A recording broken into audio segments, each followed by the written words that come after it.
I am Adinke Oweye Ajiboye.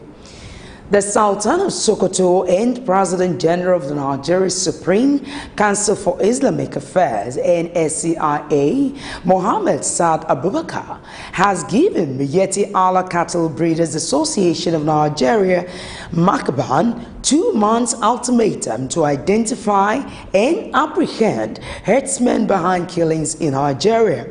Abubakar, who gave the order during the formal swearing-in ceremony of the newly elected executives of MACBAN in Sokoto, charged the leadership of MACBAN to find out whether Fulani herdsmen are actually responsible for the killings across the country or not.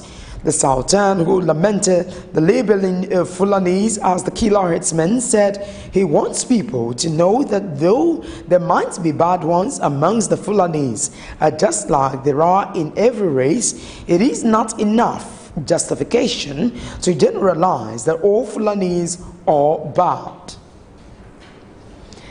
Amnesty International has condemned the reaction of the police on the protest by members of the Islamic Movement of Nigeria, IMN, also known as Shiites.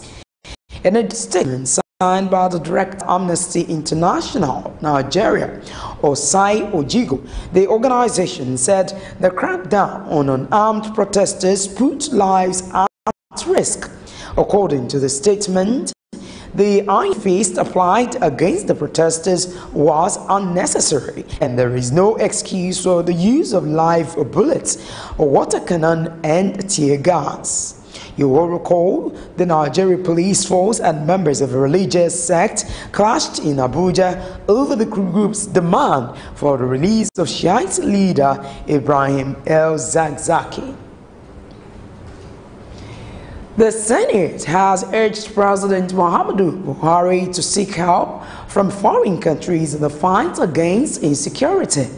Senator Adokwe and other lawmakers expressed concerns about the spate of killings resulting from apparent lack of adequate security of lives and properties, calling on the president to seek help from international communities. Details in this report.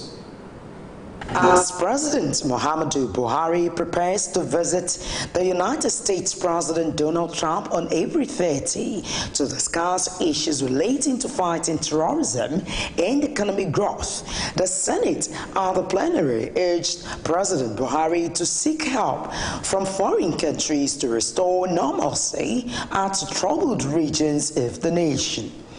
Moving the point of order, Senator Suleiman Adokwe drew the Senate's attention to the crisis in the southern district of Nasarawa State, where armed militia are occupying 4 out of 5 local government areas, and the spate of killings caused by inadequate security, a view corroborated by other senators. It is very, very sad that in a country such as Nigeria, with several arms of the armed forces, a whole senatorial district will go on punished by militia for 4 days running with no action coming from government.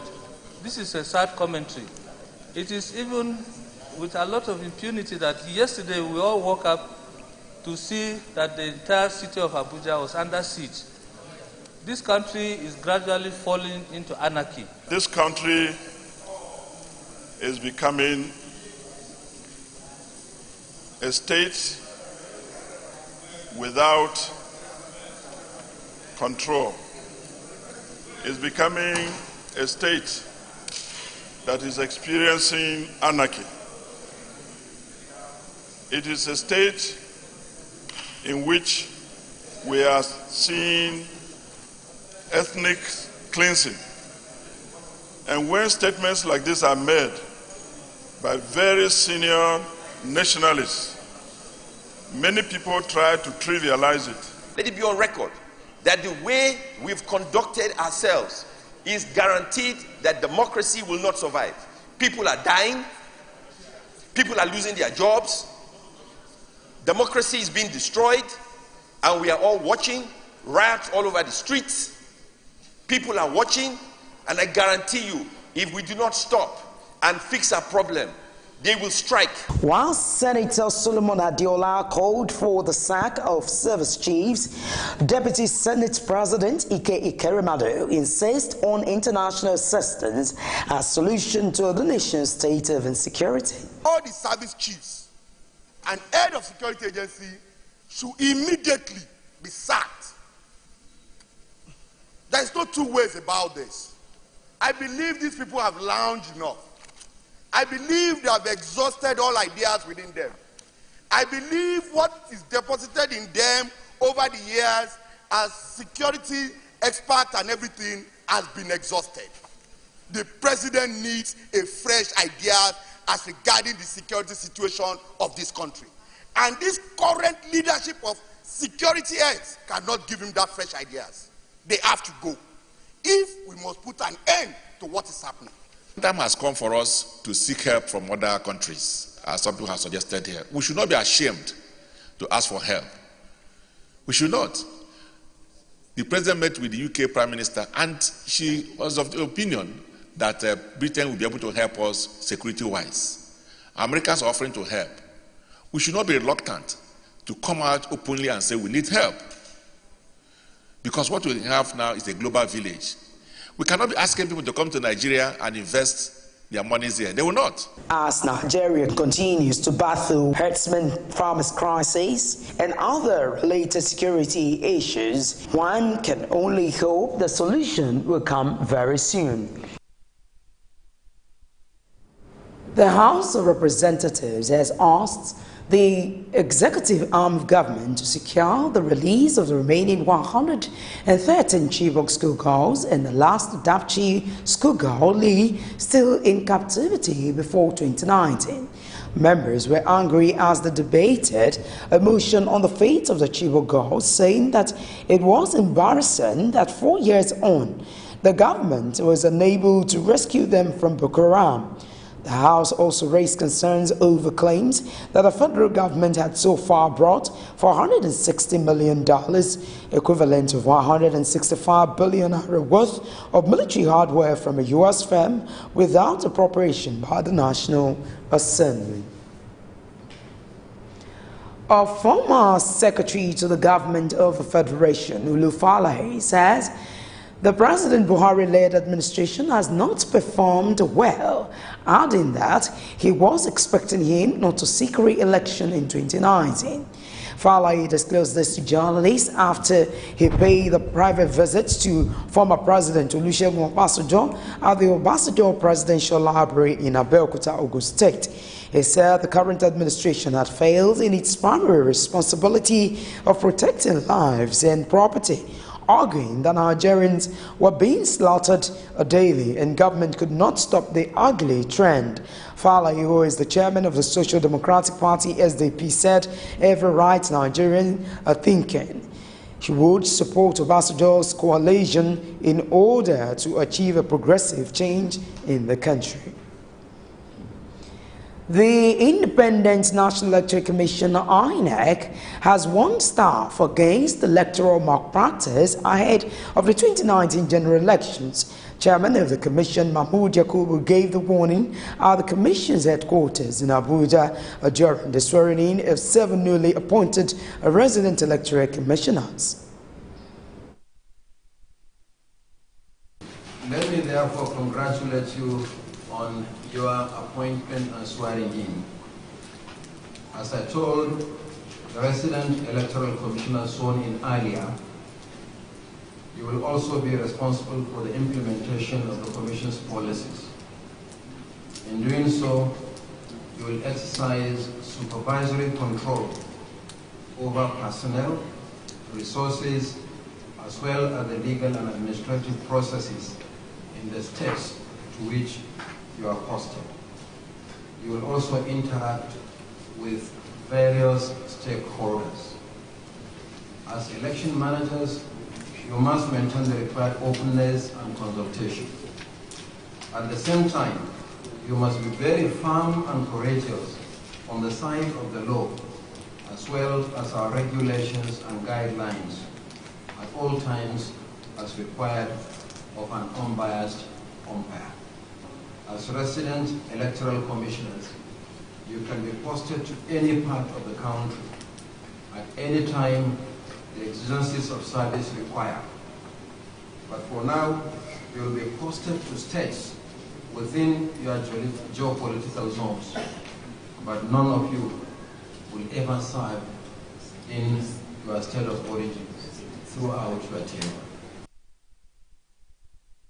Told the new entrants that they will be responsible for the implementation of the Commission's policies, adding that they will exercise supervisory control over personnel and resources. One of the inductees, Segun Ogbaji, who spoke on the temptations and the line of duty, urged INEC staff to uphold the truth in defense of the nation's democracy. The new commissioners inducted are Abba Yusuf, Segun Agbaje, and Usman Abdulrahman. Others are Yahya Bello, Emmanuel Alex Hart, Mohammed Magaji Ibrahim, and Cyril Omoruba. Now, two members of the Association of Waste Managers of Nigeria, Lagos State, have filed a new action in court to challenge the state's new Environmental Management Protection Law 2017, arguing that it is unconstitutional, null and void. Oladipo Egbeyemi and David Uriyomi, who filed the petition, said the law is inconsistent with the 1999 Constitution. Egbeyemi and Uriyomi are also asking the court to declare that the management, control, regulation, administration, and maintenance of sewage, refuse, and waste disposal in the state fall under the local governments. You're still watching Superscreen's Media News. I'll take a short break here, and when we return, we'll bring you business news. To stay.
Well, many thanks for staying with us. Now in business news, the ongoing probe of banks that are collecting revenues for the government have failed to remit 74.1 billion naira into the Federation account.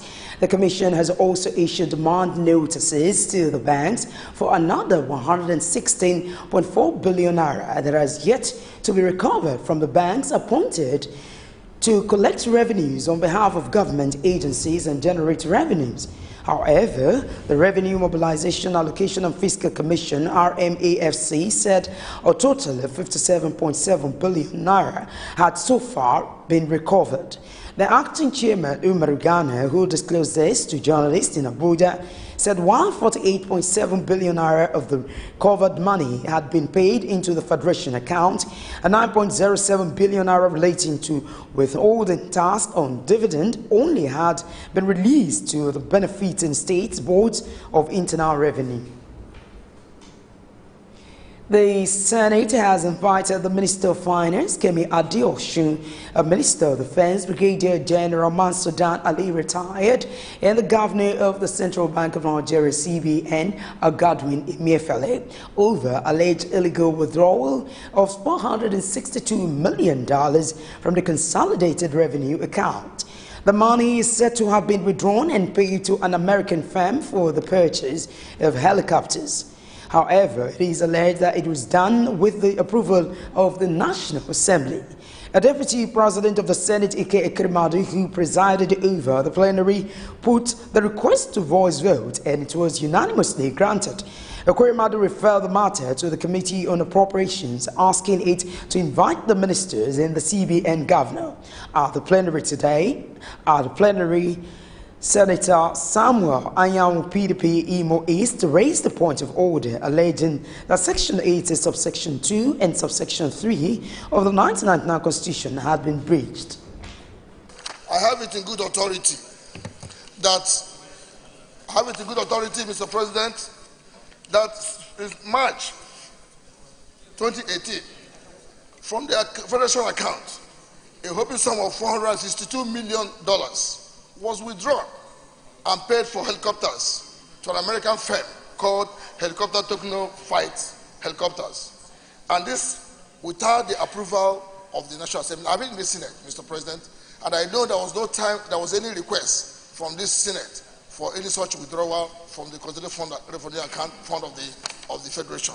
I therefore, Mr. President, as a citizen senator of this place, I want to find out how this thing was done.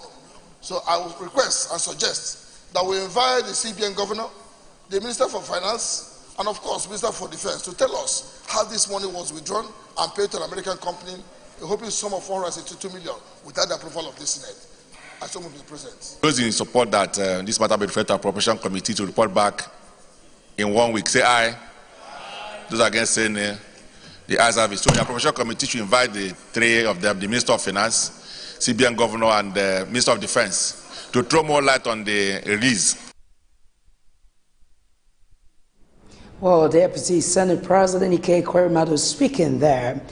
The Minister of Power, Works and Housing, Babatunde Raji Fashola, says Nigerians have been enjoying constant power supply under the administration of President Muhammadu Buhari. The minister who disclosed this during the April 2018 edition of the monthly power sector operators meeting in Umakia, Abia State, said Nigerians have been spending less money on alternative power sources such as fuel for generators because the country's power situation had improved. According to Fashola, well-meaning Nigerians are aware of the improvement, maintaining that the government is doing its best to work harder for the country. Report says the market capitalization of listed equities in the Nigerian Stock Exchange has risen by 93 billion naira. Unity Bank, which led the gainers table, appreciated by 9.48% to close at 1.27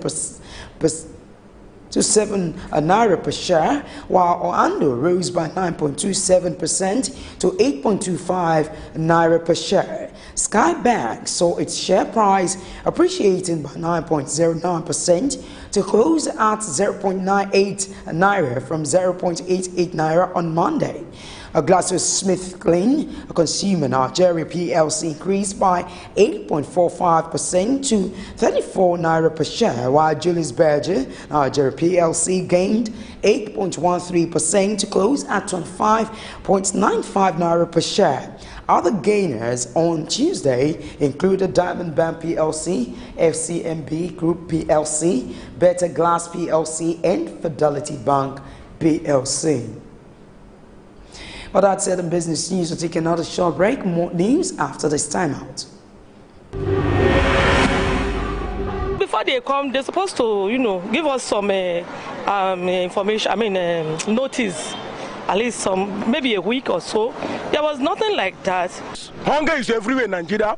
People are dying every day, but the Nigerian government are keeping quiet. Housemen are killing people. Why? It's not what we expected because of these old men that are leading us, and you people know, you are aware that these people are not the right people to lead us. These kind of people that are leading us here are people of black mind. They just care about themselves and their family. You are affecting my village. Let me use if I call it useless, I'm not a mistake. The other place where they build a shop, call it plaza. Each shop there 4 million naira, which I don't have the money. So I have to leave. If you plan to get a tribal mark, it takes a lot of pain. But after some time, you enjoy it.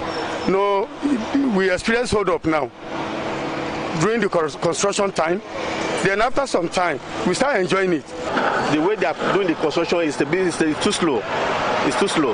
The construction is too slow. They should stop the construction and make sure people go into their businesses and do their businesses.